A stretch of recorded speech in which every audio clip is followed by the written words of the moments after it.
अभी आप एक बिल लेके आए, उस बिल के बारे में सुप्रीम कोर्ट ने कह के रोक लगा दिया कि यह बिल तो अस्पष्ट है, इसमें कोई स्पष्टता नहीं है इस बिल में। आप क्यों ऐसा बिल लेके आए जिसके कारण से पूरे देश का माहौल खराब हुआ? आपने झगड़ा कराया दलितों यूजीसी का बिल, और आप इक्विटी बिल जो लेके आए, आपने कहा इक्विटी कमेटी जो बनेगी उसको लेके आपने जो इक्विटी कमेटी बनाई उसमें तमाम बातें आपने ऐसी लिखी, पूरे देश में आपने झगड़े का माहौल क्रिएट किया। आप कभी भी और कहीं भी दलितों और पिछड़ों और आदिवासियों के हितैषी रहे ही नहीं है। आपका संगठन, आपकी विचारधारा, आपकी मातृ संस्था आरएसएस, वहां तो 100 साल तक आज तक एक भी दलित, पिछड़ा और आदिवासी आरएसएस का प्रमुख नहीं बना। यह सच्चाई है आपकी। आप हल्ला मचा रहे थे कि देखो हमने दलितों, पिछड़ों, आदिवासियों के लिए कितना शानदार बिल हम लेके आए, कितना शानदार हमने काम कर दिया। सुप्रीम कोर्ट ने उस पर रोक लगा दिया। सुप्रीम कोर्ट ने कहा कि यह बिल अस्पष्ट है। आपने इस देश के अंदर विश्वविद्यालयों में आरक्षण को खत्म किया है, यह सच्चाई है मान्यवर। दलित, पिछड़े, आदिवासियों के लिए जो प्रोफेसर्स, असिस्टेंट प्रोफेसर्स की नियुक्ति होनी चाहिए, 80% से ज्यादा पोस्ट खाली पड़ी हुई है विश्वविद्यालयों में। और जो चीज आपके हाथ में है, आप दलितों, पिछड़ों, आदिवासियों के हितैषी कैसे हैं? 45 सेंट्रल यूनिवर्सिटीज है जिसमें से 38 केंद्रीय विश्वविद्यालयों में सिर्फ और सिर्फ सवर्ण जाति के लोग वीसी हैं और 7 में दलित, पिछड़े और आदिवासी हैं। तो आप बताइए जी, आप बताइए, आप मुझे बताइए, आपको 45 में से 38 सिर्फ एक जाति के, सवर्ण जाति के लोग मिल रहे हैं और बाकी 7 आपने पिछड़ा, दलित, आदिवासी बनाया और आप कहते हैं आप दलितों, पिछड़ों, आदिवासियों के हितैषी हैं।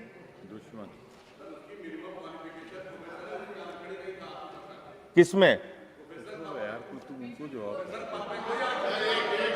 मैं वीसी की बात कर रहा हूं, वीसी की बात कर रहा हूं, वीसी की बात कर रहा हूं। वीसी की नियुक्ति आप करते हैं, वीसी की नियुक्ति आप करते हैं। इसका मतलब दलित, पिछड़ा और आदिवासी बीसी बनने योग्य नहीं है, यह आपकी मानसिकता है। इसका मतलब आपकी मानसिकता है पिछड़ा, दलित और आदिवासी प्रोफेसर बनने योग्य नहीं है। 12 साल क्या किया आप नॉट फाउंड सुइटेबल की कैटेगरी में डाल देते हैं उन लोगों को। आप क्या न्याय कर रहे हैं उनके साथ? पूरे देश के हाई कोर्ट, सुप्रीम कोर्ट की हालत देखिए सर। देश का है सुप्रीम कोर्ट 1 और 25 हाई कोर्ट। वहां पे कितने जज हाई कोर्ट के अंदर या सुप्रीम कोर्ट के अंदर दलित, पिछड़े, आदिवासी हैं? पता कर लीजिए, आपको पता चल जाएगा।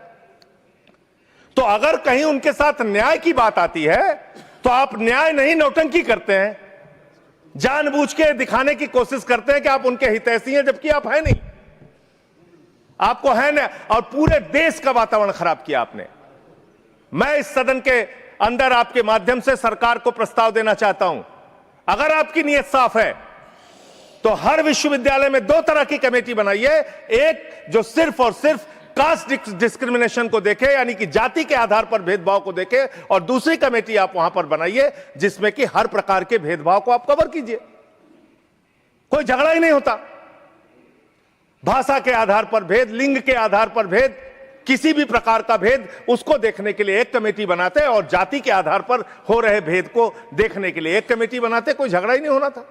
आपने जानबूझ के झगड़ा कराया और आपकी नफरत की राजनीति रुक नहीं रही है, वो असीमित है, उसकी कोई सीमा नहीं है।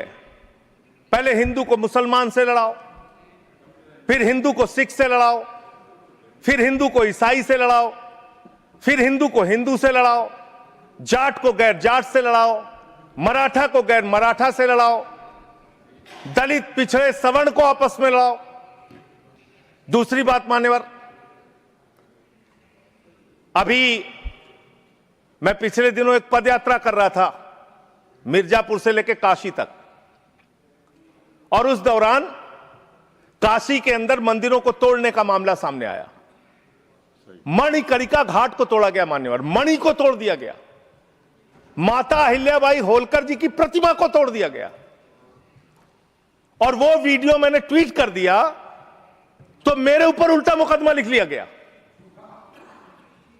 कितना मुकदमा लिखेंगे आप? आप लिखिए मुकदमा मेरे ऊपर।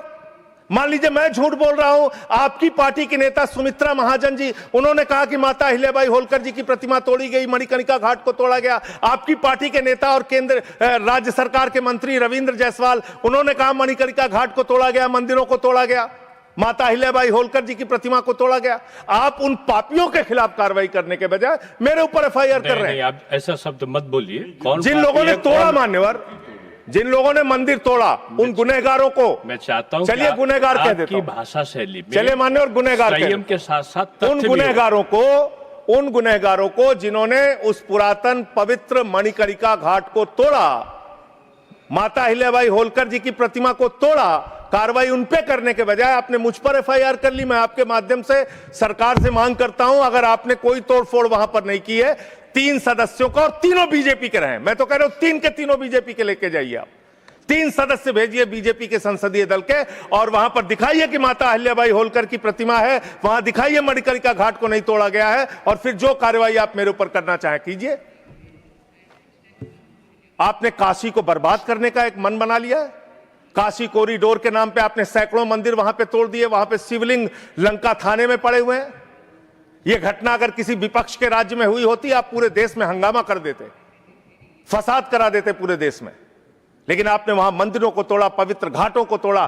54 देश के नागरिक आते हैं काशी में, मान्यवर, वो वहां पे बिल्डिंग देखने नहीं आते, वो वहां पे आते हैं वहां के पुरातन मंदिरों को देखने के लिए, वो वहां पे आते हैं पुरातन घाटों को देखने के लिए, पौराणिक मंदिरों को देखने के लिए, वो इसलिए आते हैं काशी की गलियों को देखने के लिए।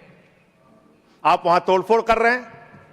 जाके पूछिए वहां के लोगों से कितना गुस्सा और नाराजगी उनके मन में है।